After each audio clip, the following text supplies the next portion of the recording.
جس قوم کی طرف رسول بھیجا گیا اس قوم نے بحیثیت مجموعی رسول کی دعوت کو رد کر دیا، قوم ہلاک کر دی گئی۔ صرف رسول بچا لیے گئے اور ان کے ساتھی اہل ایمان بچا لیے گئے۔ اب ظاہر بات ہے کہ اب تو کوئی رسول آئیں گے نہیں، لہذا اس نوع کا عذاب کسی کافر قوم پر نہیں آئے گا قیامت تک، اس لیے کہ کافروں پر عذاب کے لیے یہی قاعدہ ہے۔ اب جو عذاب آئے گا ان پر جو عذاب ہے وہ آخرت کا عذاب ہے۔ اصل عذاب تو آخرت کا ہی ہے نا، اصل زندگی آخرت کی ابدی زندگی ہے۔ یہاں تو کیا ہے، قوم نوح ڈوب گئی، ختم ہو گئی، 2-4 ڈبکیاں دی ہوں گی ہر آدمی نے، جان نکل گئی، عذاب کیا آیا؟ اصل عذاب تو وہاں ہے جو آخرت کا ہوگا۔ دنیا میں عذاب آتا ہے مسلمانوں پر، مسلمان ہو کر تم اگر اسلام پر عمل نہیں کرتے، دعویٰ تمہارا اسلام کا ہو اور عمل تمہارا کافرانہ ہو، نام لو تم محمد کا صلی اللہ علیہ وسلم اور اتباع کرو تم محمد کے دشمنوں کا، دعویٰ کرو اللہ اور اس کے رسول کی وفاداری کا اور تمہاری دوستیاں ہوں اللہ اور اس کے رسول کے دشمنوں سے، تم کہو اللہ اور اس کے رسول کے احکام کو ہم مانتے ہیں اور سودی کاروبار کر کے اللہ اور اس کے رسول کے خلاف اعلان جنگ کیے رکھو۔ اصل عذاب دنیا میں مسلمانوں پر آتا ہے، جیسے کہ پہلے یہودیوں پر آیا، اس لیے کہ ہم سے پہلے کی مسلمان امت وہی تھی۔ جب تک حضور صلی اللہ علیہ وسلم کی بعثت نہیں ہوئی وہی امت تھی، موسیٰ کے ماننے والے، تورات کے ماننے والے یہودی، یہ امت مسلمہ تھی۔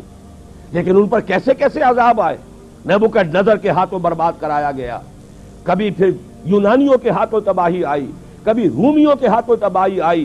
اس صدی میں بھی آپ نے دیکھا، اگر آپ بھولے نہ ہو کہ یہ صدی کے وسط میں ہٹلر کے ہاتھوں 60 لاکھ یہودی قتل ہوا۔ یہ کون ہے؟ اللہ کو بھی مانتے ہیں، حضرت موسیٰ کو بھی مانتے ہیں، تورات کو بھی مانتے ہیں، وہ تو مدعی ہیں اللہ اور اس کے رسول کے ماننے والے، لیکن یہ کہ ان پر جو عذاب آئے وہ آپ کے سامنے ہے۔ اسی طرح کا عذاب ہم پر آ رہا ہے کہ تم نام لیتے ہو ہمارا اور عمل تمہارے خلاف ہے۔ لما تقولون ما لا تفعلون کبر مقتا عند اللہ ان تقولوا ما لا تفعلون، کیوں کہتے ہو جو کرتے نہیں ہو؟ اللہ کے غضب کو اور اللہ کے غیظ کو اور غصے کو بھڑکانے والی ہے یہ بات کہ تم کہو جو کرتے نہیں۔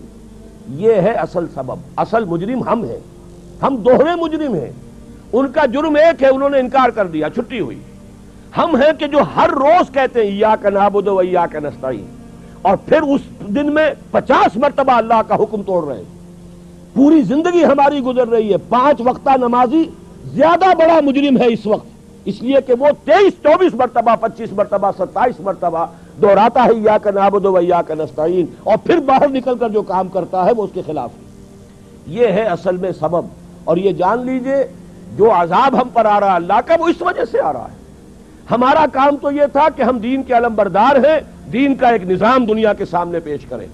ابھی بڑا اچھا لفظ استعمال کیا ہے توکل صاحب نے، ماڈل دو نا، ایک انفرادی ماڈل ہوتا ہے۔ حضور صلی اللہ علیہ وسلم اپنی ذات میں ماڈل تھے، لقد کان لکم فی رسول اللہ اسوۃ حسنہ، لیکن حضور نے صرف ذاتی اور انفرادی ماڈل نہیں دیا، ایک اجتماعی ماڈل فراہم کر دیا، نظام قائم کر کے دکھا دیا۔ یہ ہے اللہ کا دین، یہ ہے اس کا سیاسی ڈھانچہ، یہ ہے اس کا معاشی ڈھانچہ، یہ ہے اس کی معاشرت، یہ ہے اس کی فیملی لاز، یہ ہے اس کے اندر تمام قوانین فوجداری اور دیوانی، یہ ہے یہاں پر قانون شہادت، یہ ہے سارا نظام، دیکھ لو، ٹھوک بجا کر دیکھ لو، یہ نظام ہے۔ جب تک وہ ماڈل مسلمان قائم نہیں کریں گے یہی عذاب کے کوڑے برستے رہیں گے، سخت سے سخت تر عذاب آئے گا۔